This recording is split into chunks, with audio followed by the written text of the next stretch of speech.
Aujourd'hui, on a eu droit à un épisode qui nous a plongé dans le passé de Robert. On apprend enfin pourquoi il se comporte de cette façon avec Ivan, son fils adoptif. Tu es un enfant de malheur. 7 ans se sont écoulés depuis la fête d'anniversaire. Ivan a aujourd'hui environ 11 à 12 ans. Il a bien grandi. Et Stéphanie la bonne est toujours là également. Elle est toujours à ses côtés. Ça fait de longues années qu'elle travaille pour cette famille. Depuis l'arrivée d'Ivan dans la maison en fait. Et elle ne s'en plaint pas du tout. Ça se voit qu'elle est épanouie, qu'elle connaît bien la famille maintenant. Elle connaît bien ses patrons.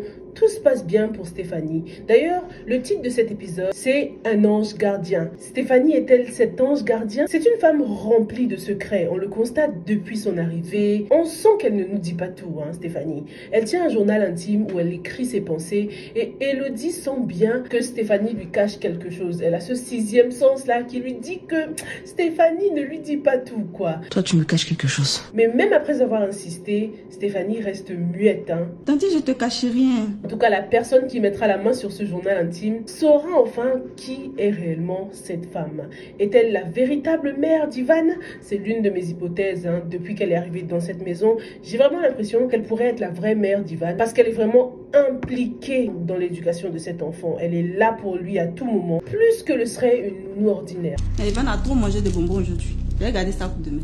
Bonne nouvelle dans cet épisode, après tant d'années à essayer d'avoir un enfant, Elodie tombe enfin enceinte. Franchement, je me demande si c'est pas Stéphanie, l'ange gardienne, qui a déclenché les choses justement. Je me suis dit qu'elle a vu à quel point Elodie était une femme bien, comment elle s'occupait bien d'Ivan, elle lui donnait tant d'amour. Et du coup, les bonnes vibes de Stéphanie ont déclenché quelque chose en Elodie, quoi. Qu'est-ce que vous en pensez? Dès que Stéphanie a la certitude de sa grossesse, elle l'annonce à son mari. Elle ne tarde même pas, elle va le voir au bureau carrément, et Robert n'en croit pas ses yeux ni ses oreilles. Il va enfin avoir un enfant là, son propre sang. Incroyable mais vrai. Oh mon Dieu! Que ton nom est grand, que ton nom est grand, que ton nom est grand. D'après la couleur rose du test de grossesse et puis du petit teasing qu'on a eu par rapport au prochain épisode, on comprend que cet enfant sera une fille, les gars. Maintenant qu'ils vont avoir un enfant, Elodie souhaite que Robert change, qu'il redevienne comme il était avant, un mari aimant et attentionné envers elle, mais aussi envers Ivan. Promets-moi que tu vas essayer d'aimer Ivan autant que l'enfant qui arrive. Robert demande pardon à sa femme pour tout le mal qu'il lui a causé. C'était quand même la moindre des choses, Robert. Tu l'as humilié, tu l'as trompé, tu l'as insulté. Il a même de la chance que Elodie soit toujours avec lui. C'est une femme qui est vraiment persévérante. On va dire que c'est son côté chrétienne qui l'a aidé à tout supporter. Parce que par moments, Elodie donne l'impression de se voiler la face, quoi. Elle dit qu'elle a l'impression que c'est la famille de Robert qui le rend aussi aigri et en colère, mais pas du tout. Ce n'est pas que sa famille, c'est également Robert. Et d'après le passé qu'il a, on comprend maintenant pourquoi il a tant de haine envers Ivan. Ça allait beau, Toi, qu'est-ce qu'il y a? Tu n'as pas déjà mangé? Robert ne respecte pas la promesse faite à sa femme. Il arrive certes à changer de comportement envers elle, il devient plus doux, plus attentionné, mais continue à être très désagréable avec Ivan. Et c'est pareil pour sa famille d'ailleurs, une bande de sangsues et d'hypocrites. Toi, viens ici. Enfant bâtard comme toi là, ça ne reste pas dans la maison de mon fils. Tu as compris? Depuis la nouvelle de la grossesse, Elodie a soudainement regagné de l'estime pour eux. Eux qui l'avaient tant négligé, qui l'ont relayé au second plan en ramenant une deuxième femme dans son foyer, la fameuse blower. La famille de Robert passe très souvent à la maison maintenant. On apprend d'ailleurs que la vie ne leur a pas fait de cadeau à ses sœurs. Il y en a une qui est veuve, elle a perdu son mari et se retrouve toute seule à s'occuper de son fils. Et elle en veut beaucoup à Robert. Elle estime qu'il devrait prendre son enfant en charge au lieu de s'occuper de quelqu'un d'autre, au lieu de s'occuper de Ivan, quoi. Des hypocrites comme ça. Elodie en a tellement marre de cette famille qu'elle fait même des cauchemars où elle les empoisonne. Les contis! Oui, maman? Ça ne va pas? Tu nous as empoisonnés à cause de ton bâtard. Quand elle explique à son pasteur, il lui dit: Le Seigneur vient de te montrer jusqu'où tu pourrais aller si tu ne mets pas un terme à la haine que tu nourris contre tes ennemis. Elodie décide donc de prendre des choses en main. Elle décide de creuser dans la vie de son mari. Et elle découvre des choses sur son passé. Elle se renseigne et l'une des sœurs de Robert lui dévoile des choses. Je n'ai d'ailleurs pas compris pourquoi elle est allée voir cette famille alors qu'elle les déteste, jusqu'à ils ont voulu lui dire la vérité. J'ai trouvé cette partie un peu rushed et pas trop cohérente. Elodie est déterminée. Elle veut absolument aider Robert père a aimé Ivan. Mais après toutes ces années, est-ce que Robert va vraiment changer? On apprend que maman Odette, la mère de Robert, l'a eu lorsqu'elle avait 18 ans. Elle était très jeune. Et du coup, le papa avait refusé de le reconnaître.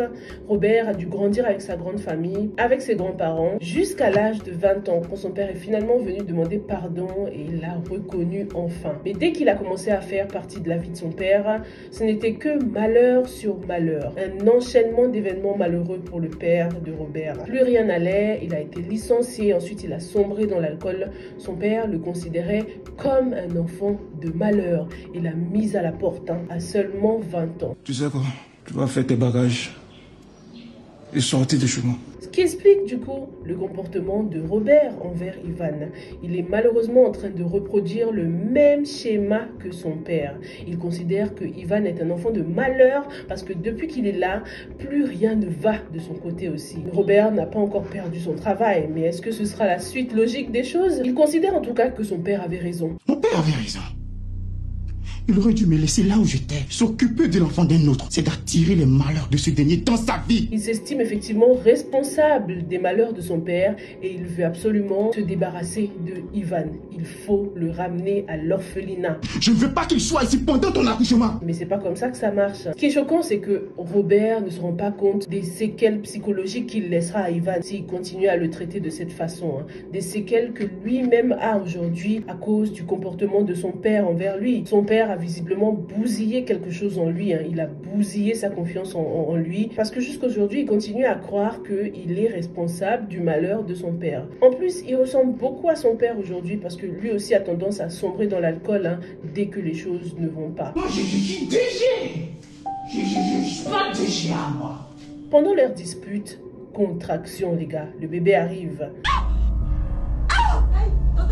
Qu'est-ce que tu as? Est-ce que cet accouchement va bien se passer? Si ce n'était pas l'extrait que j'ai vu dans lequel il parlait déjà de l'enfant qu'ils vont avoir, j'aurais pensé que Elodie allait perdre l'enfant. Apparemment, tout ira bien, l'enfant viendra au monde et ce sera bel et bien une fille. On dirait que les problèmes viendront plutôt après l'accouchement, une fois que cette fille sera née. Dis-moi dans les commentaires ce que tu as pensé du comportement du père de Robert envers ce fils qu'il a reconnu seulement à l'âge de 20 ans. Un père irresponsable comme ça. Merci beaucoup d'avoir regardé cette revue. On se retrouve dans la prochaine. Stay safe and stay blessed. Bye!